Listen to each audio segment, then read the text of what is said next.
Les premières lignes seront bientôt peuplées de chiens robots. Ils ont la capacité de capturer et détruire toutes les forces russes qu'ils rencontrent. Comment l'Ukraine utilise-t-elle ces chiens robots pour traquer les soldats russes sur le champ de bataille? De quoi sont-ils capables? En août 2024, à peu près au moment où l'Ukraine réussit sa contre-invasion de l'oblast de Koursk en Russie, on apprend que le pays déploie une armée de chiens robots. Forbes a été le premier à fournir des images et des informations sur ces machines. Bien qu'ils se déplacent beaucoup plus rapidement que ne le suggère cette description, les drones ressemblent davantage à des poulets fraîchement rôtis qu'à de véritables chiens. De plus, ils ne sont pas autonomes, un soldat les contrôle à distance. Cependant, l'idée est simple, les chiens robots ukrainiens sont des répliques terrestres des drones que la nation a utilisés pour détruire les forces russes pendant la majeure partie du conflit. Une trentaine de ces chiens robots ont été envoyés en Ukraine en août 2024 par Brie Alliance, une entreprise britannique. Le potentiel de la machine a été quelque peu exagéré dans les premières publications.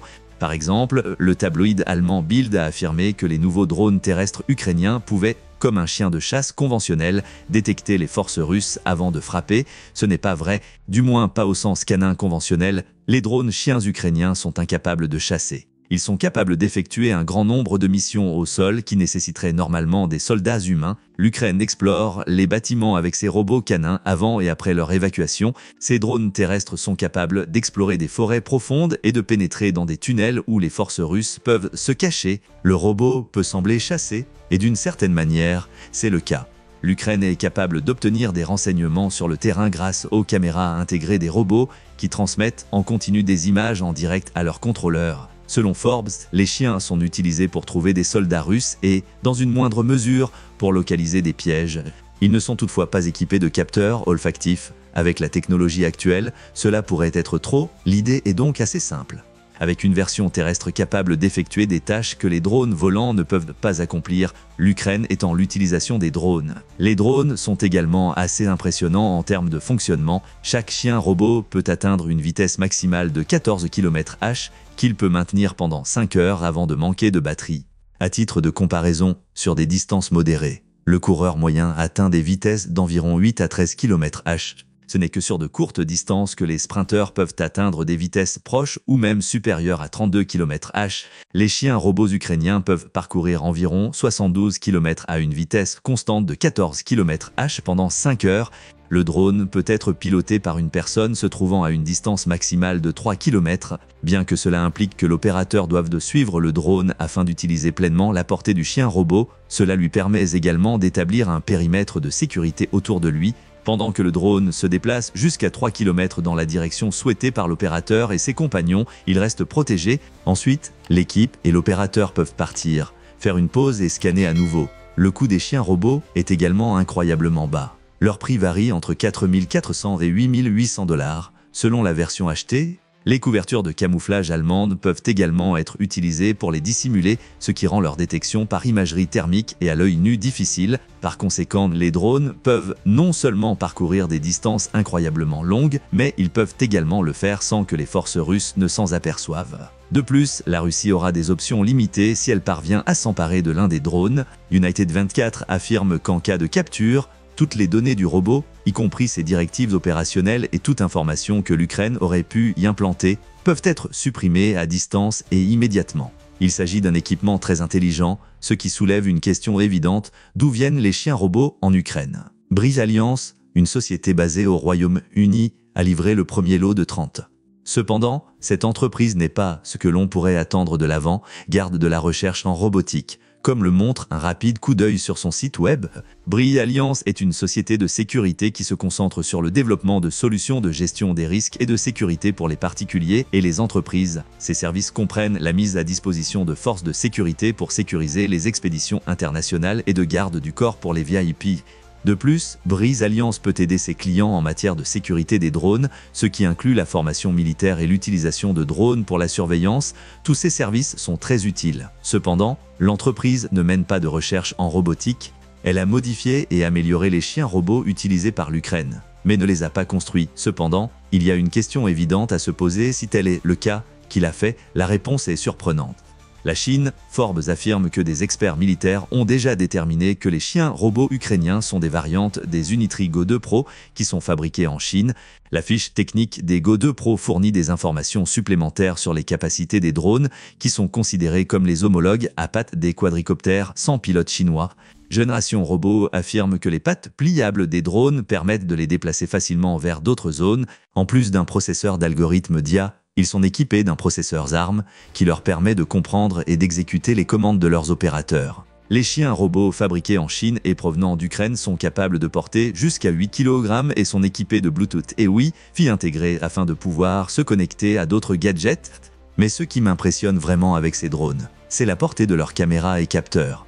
Chacun d'entre eux est équipé d'une caméra à haute résolution de 1280x720 avec un champ de vision de 120 degrés, ce qui permet à l'Ukraine d'utiliser les chiens pour capturer des images de haute qualité sur le champ de bataille. En plus d'avoir des lampes frontales qui éclairent le chemin la nuit, ils sont équipés de microphones spécialisés et de capteurs auditifs. Grâce aux lampes, les opérateurs en Ukraine peuvent donner des ordres simples aux drones que les chiens robots obéiront par la suite. Les microphones sont parfaits pour transmettre des ordres entre les unités. Un système de radar omnidirectionnel LiDAR L1 4D est également inclus avec chaque Go 2 Pro, ce qui lui permet de scanner une zone de 360 degrés sur 90 degrés. Si les drones canins détectent des dangers dans les données de balayage qu'ils collectent, ils peuvent même réagir en passant automatiquement en mode d'évitement. De plus, chaque chien est équipé d'un haut-parleur qui diffuse de la musique. Ils viennent de Chine. Cependant, c'est pourquoi les chiens artificiels d'Ukraine sont si ironiques. Ils utilisent des gadgets fabriqués par une nation qui a secrètement soutenu la Russie lors de la prétendue opération militaire spéciale menée par le président Vladimir Poutine.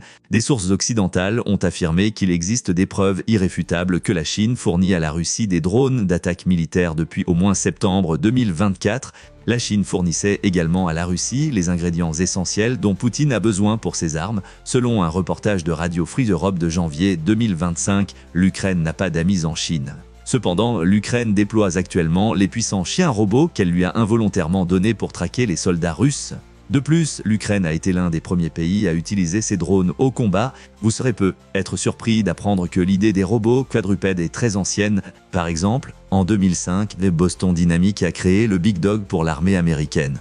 Semblable à un mulet de bas, ce drone était destiné à transporter des fournitures pour l'infanterie sur des terrains difficiles. Boston Dynamics a produit un prototype fonctionnel. Mais le projet a finalement été abandonné en raison du bruit excessif produit par ces chiens robots. L'autre projet de la même entreprise s'appelait Spot. De grands drones marcheurs, appelés robots fantômes, étaient également à l'étude par l'armée de l'air américaine pour être utilisés comme tireurs robotisés et patrouilleurs de base. Le problème avec tous ces drones est qu'ils sont presque toujours perçus négativement par le grand public. Bien qu'elles disposent de la technologie, les États-Unis n'ont utilisé activement aucun de leurs drones chiens, car il existe un sentiment de dystopie associé aux drones robots qui parcourent les installations militaires et les champs de bataille. L'Ukraine n'en a cure, même si ces nouvelles armes viennent de Chine et n'ont même pas été conçues pour un usage militaire. Elle fera tout ce qui est en son pouvoir pour se protéger des vagues apparemment interminables de soldats russes qui se battent pour sa survie. Par conséquent, l'Ukraine attaque la Russie avec des chiens robotisés, mais qui les utilisent. Dans une vidéo YouTube de mars 2025, le Daily Mail a trouvé la solution. Il s'est avéré que la brigade des milliardaires, l'unité de combat la plus créative d'Ukraine, utilisait ces chiens mécaniques futuristes. L'histoire de cette unité est fascinante. Sa présence a été rendue publique au cours des premiers mois du conflit en Ukraine. Vsevolod Kozomiako, son chef, est le fondateur et le directeur général d'Agrotrad Group, l'une des plus grandes entreprises de production et de stockage de céréales en Ukraine. Kozomiako a déclaré à NPR en juin 2022 qu'il ne se concentrait plus sur son entreprise. En effet, je suis un homme d'affaires qui sert actuellement en tant que chef d'unité militaire en Ukraine. Certaines des personnes les plus riches d'Ukraine ont financé et formé la brigade des milliardaires de Kozomiako, qui est officiellement une unité civile. L'armée ukrainienne continue de donner des ordres à ce bataillon. Il s'agit néanmoins de l'un des groupes paramilitaires les plus intrigants que le pays puisse offrir, car il fonctionne de manière indépendante. Des AK-47, des casques et des gilets pare-balles étaient fournis à toutes les recrues au moment de l'interview de Kozomiako avec NPR. En outre, ils ont reçu des drones qui leur ont permis de garder un œil sur le champ de bataille au cours des premiers mois du conflit avant que l'Ukraine ne se rende compte de l'utilité de ces outils dans son conflit avec la Russie. Même ses propres voitures, toutes achetées par ses riches soutiens, appartiennent à l'unité. L'unité de défense territoriale ukrainienne, souvent connue sous le nom de Brigade des milliardaires, est une organisation bénévole. Après avoir terminé leur formation, les recrues ont le choix entre reprendre leur vie d'avant ou rejoindre les lignes de front. Selon NPR, peu de personnes qui s'engagent quittent l'unité après l'entraînement. Depuis le reportage initial de NPR en juin 2022 sur cette formidable brigade, la vidéo du Daily Mail offre des détails supplémentaires. Selon le reportage, la brigade des milliardaires est désormais fière d'être une unité qui sert de modèle pour l'avenir de l'armée ukrainienne. Avec son utilisation de drones canins, c'est sans aucun doute l'une des unités de première ligne les plus créatives d'Ukraine. L'unité a changé par rapport à sa forme initiale grâce à cette innovation et au prestige qui découle de son lien avec les membres les plus riches d'Ukraine. L'acceptent toujours des volontaires, bien que ces derniers temps, ils comprennent un mélange unique des plus talentueux élèves officiers ukrainiens et de célébrités. En outre, la brigade a participé à plusieurs des conflits les plus importants en Ukraine. Elle a passé une grande partie du conflit dans l'oblast de Kharkiv, l'une des premières régions visées par la Russie lors de l'invasion initiale de Poutine. Bien que Kharkiv ait complètement changé, l'armée ukrainienne continue de protéger vaillamment l'oblast contre les assauts russes. Pendant la contre-offensive ukrainienne à Kharkiv, qui a forcé les premiers soldats de Poutine à se retirer de la ville, la brigade du milliardaire a mené la poussée vers la frontière russe. Elle reste basée à Kharkiv, où elle aide l'armée ukrainienne à contenir la Russie. En outre, la brigade du milliardaire adopte une approche légèrement différente en matière de combat. Alors que de nombreux soldats ukrainiens, en particulier au cours des premiers mois de la guerre, ont continué à adhérer aux procédures de l'époque soviétique, la brigade du milliardaire planifie et exécute des missions en utilisant une méthodologie influencée par l'OTAN. Elle planifie ses frappes à l'aide de logiciels spécialisés et fabrique des modèles 3D. En outre, elle a mis en place une procédure de prise de décision en cette étape qui lui permet de préparer, de pratiquer et enfin d'exécuter ses frappes de manière presque parfaite. La brigade se considère ainsi comme le modèle de l'armée ukrainienne du futur. L'amélioration continue des tactiques ukrainiennes par le milliardaire est illustrée par l'ajout de ces nouveaux drones canins. Deux autres questions se posent. Comment la brigade du milliardaire fait-elle fonctionner ces drones canins? Et pourquoi ont-ils choisi des chiens robots plutôt que des véhicules aériens sans pilote? C'est une première question intrigante. Comme les drones peuvent voler, il semble qu'ils seront plus efficaces que les drones chiens robots. Cette capacité offre aux drones une plus grande liberté et élimine les problèmes de terrain. Cependant, les chiens robots ukrainiens sont capables de gérer certains problèmes que les drones ne peuvent pas. Prenons l'élément de liberté. En effet, dans un espace ouvert, un drone peut couvrir plus de terrain plus rapidement. Néanmoins, un drone ne peut pas fonctionner dans de nombreux endroits. Prenons les bâtiments densément peuplés, bien que les drones puissent fonctionner à l'intérieur des bâtiments grâce à leurs rotors spécialisés. Beaucoup d'entre eux sont trop gros et trop bruyants pour être très utiles. Il en va de même pour les tranchées, bien que les drones puissent pénétrer dans les fossés, ils sont également facilement visibles et audibles dans ces espaces confinés. Ces problèmes n'affectent pas les chiens robots ukrainiens. Ils peuvent pénétrer dans les tranchées et les structures beaucoup plus facilement que les drones, car ils peuvent marcher sur le sol. Les caméras intégrées aux drones les rendent parfaits pour la reconnaissance dans le cas des professionnels d'élite que l'Ukraine utilise. Les dangers imminents peuvent également être détectés grâce à leurs capteurs. Avec le bon camouflage, un chien robot peut surveiller ou éviter les soldats russes dans des espaces confinés en se tapissant et en se fondant rapidement dans le décor en repliant ses pattes, sans parler du problème des pièges. L'une des missions les plus cruciales et les plus périlleuses auxquelles l'armée ukrainienne est confrontée consiste désormais à localiser ces pièges. Selon le New York Times, la Russie a commencé à placer ses pièges destructeurs partout où elle le peut. Les champs sont équipés de fils, pièges et de coussins de pression qui, lorsqu'ils sont déclenchés, déclenchent des mines explosives. Les soldats ukrainiens sont confrontés à un danger accru lorsqu'ils nettoient des structures et même des arrière-cours civils grâce aux mêmes techniques. En survolant simplement ces pièges, un drone peut les éviter. Ils seront agités par des chiens robots et pour les soldats au sol, c'est souvent plus utile. Ils peuvent envoyer leurs chiens robots à travers champs et dans les bâtiments, tandis qu'ils peuvent utiliser leurs drones pour rechercher des pièges dans les zones dégagées. À une distance de sécurité, les troupes suivent l'itinéraire du chien pour éviter les pièges russes. Il est également acceptable que le chien robot déclenche un piège. En déclenchant un piège avant qu'un soldat ne le découvre, il vient de sauver la vie d'un Ukrainien. Les drones sont également incroyablement abordables. N'oubliez pas que même les plus chers sont facilement remplaçables et ne coûtent qu'environ 8 000 $. Pour permettre à l'armée ukrainienne de prendre moins de risques, les chiens robots du pays sont mis en danger. La capacité de charge du drone est un autre facteur à prendre en compte. Bien que 8 kg ne semble pas être le poids le plus lourd du monde, les drones robots ukrainiens ne sont certainement pas des mules de batte au sens où le gros chien américain a été conçu. Cette capacité de charge est toutefois plus que suffisante pour que l'Ukraine puisse transporter des munitions et des fournitures de premiers secours entre les troupes de combat. Dans ces situations, il faut le considérer comme un robot coursier. De plus, grâce à ses pattes, le robot peut se déplacer sur des terrains que les robots compacts à chenilles et à roues de l'Ukraine ne peuvent pas franchir.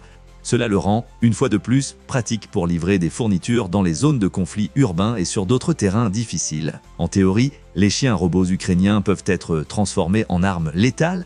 En attachant quelques grenades ou une charge explosive à l'un d'eux, vous obtenez une bombe furtive qui peut entrer secrètement dans un bâtiment ou une tranchée, s'approcher des soldats russes et exploser sur ordre.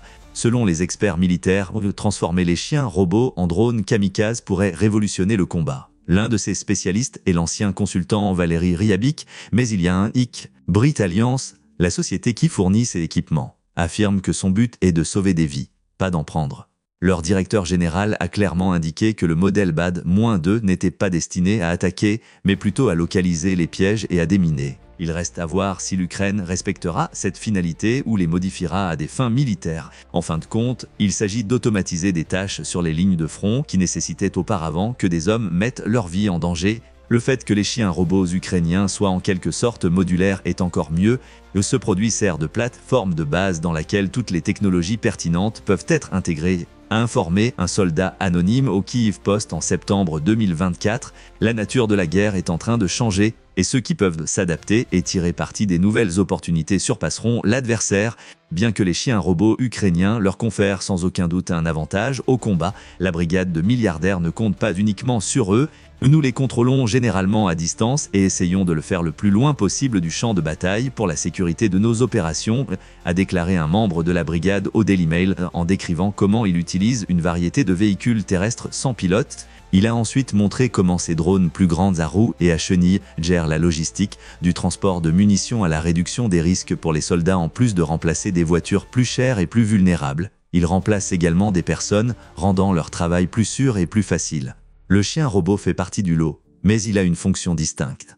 Le régiment a pris soin de noter que ce type spécifique n'a pas été développé en Ukraine, contrairement aux autres drones utilisés par la brigade. En termes simples, que va-t-il arriver aux chiens robots ukrainiens ? Le soldat qui s'est entretenu avec le Daily Mail a donné quelques indices. Lorsqu'ils les produisent en Ukraine, nous améliorons et modifions la plupart d'entre eux avant de les utiliser, a-t-il déclaré au site. Nous pouvons déduire les ambitions futures de l'Ukraine de ce commentaire. Les générations suivantes de ces robots canins seront produites en Ukraine, tandis que les premiers lots ont été fabriqués en Chine, mis à jour et expédiés en Ukraine par une société de sécurité britannique. En février 2025, Rustem Umerov, ministre ukrainien de la Défense, l'a confirmé. L'Ukraine produit davantage de ces appareils et envoie des unités robotiques complètes pour rejoindre les brigades de combat des forces armées de première ligne. En d'autres termes, la brigade du milliardaire ne sera pas la seule à utiliser des chiens artificiels pendant très longtemps. Le potentiel de ces drones de pointe a été modelé sur celui de cette brigade. L'Ukraine va maintenant créer les siens et les distribuer aux troupes restantes. De nombreuses missions de combat, opérations offensives et défensives, soutien logistique aux unités, évacuation des blessés du champ de bataille, ainsi que le minage et le déminage des territoires ont tous été démontrés par des systèmes terrestres sans pilote, a poursuivi Umerov. L'objectif principal des chiens robotisés ukrainiens est de construire une armée où les technologies de pointe aident à accomplir les tâches les plus dangereuses, sauvant ainsi la vie de nos défenseurs. Et alors que le conflit en Ukraine se poursuit en 2025, Umerov affirme que nous en verrons beaucoup plus sur le champ de bataille. Cependant, que pensez-vous des chiens robots intelligents ukrainiens? Quelle autre application voyez-vous pour ces drones de pointe? Quelle autre technologie de pointe l'Ukraine pourrait l'intégrer à son armée pour combattre la Russie? Merci d'avoir regardé la vidéo et n'hésitez pas à partager vos réflexions dans la section commentaires.